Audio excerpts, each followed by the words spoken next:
Most people think that once a jury is selected and a trial begins, that settlement is off the table. The truth is, it's not. I'm New York personal injury lawyer Brian O'Connor, and this is another one of those misunderstood parts of personal injury litigation. A case can settle during jury selection, after opening statements, while witnesses are testifying, or even when the jury is deliberating. So why would a case go unresolved for years and then suddenly settle after the trial has already started? Well, it's because a trial changes the risk. Before trial, the insurance company is mostly evaluating the case on paper. They're reviewing medical records, deposition transcripts, photographs, expert reports, and summaries prepared by lawyers and claims representatives. But a case on paper isn't the same as a case in a courtroom. The transcript can't fully show whether a witness will be believable. A medical report can't show how an injured person will come across to a jury. And no written evaluation can perfectly predict how jurors will react when they hear the evidence for themselves. Once a trial begins, the unknowns start disappearing. The lawyers can see which jurors are selected. They hear the judge's rulings. They find out what evidence the jury will hear and what evidence will be excluded. They watch the witnesses testify, and they watch the jury. Are the jurors paying attention? Are they falling asleep? Do they believe the plaintiff?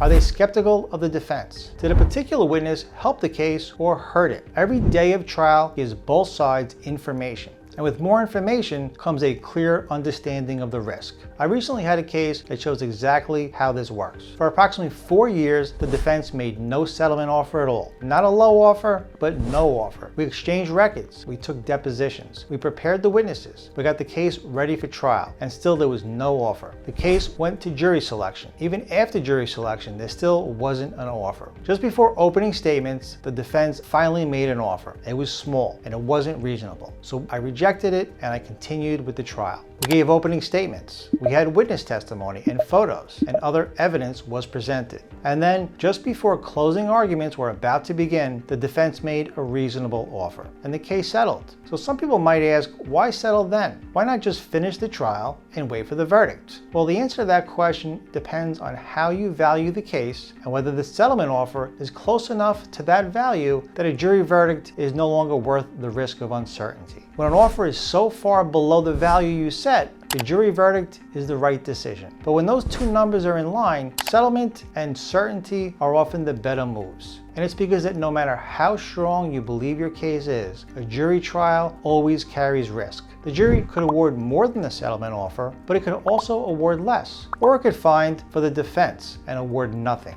A settlement gives both sides control over the outcome. A verdict takes control away, and by the time of closing arguments are about to begin, both sides know far more than they knew before trial. The testimony is finished. The important evidentiary rulings have been made. The strengths and the weaknesses of both sides are clear. The lawyers know what arguments are coming, and the case may be only hours away from being placed entirely in the jury's hands. At that point, the risk isn't theoretical anymore, it's immediate. Now, I've also had a case settled during jury selection. That's another point that most people don't realize. Sometimes simply seeing the jury being selected makes both sides reassess the case. A juror may have an experience that concerns one side. The overall makeup of the jury room may appear more favorable to the plaintiff or to the defense. Or the insurance company may finally understand that the lawyer isn't bluffing about going to trial. That's why starting a trial doesn't mean settlement negotiations are over. Sometimes starting the trial is what finally causes serious negotiations to begin. There's a major difference between telling an insurance company that you're ready to go to trial and standing in a courtroom with the jury waiting to hear the case. The defense can ignore threats, but they can't ignore a trial that's actually happening. So when you're choosing an injury lawyer, don't ask only how many cases that lawyer has settled. Ask when they last selected a jury. Ask when they last had an opening statement. Ask when they last called a witness, and whether they're prepared to finish a case if an insurance company refuses to be reasonable. Because sometimes the best settlement offer doesn't come before trial. Sometimes it only happens after the defense realizes that the lawyer is ready to let the jury decide.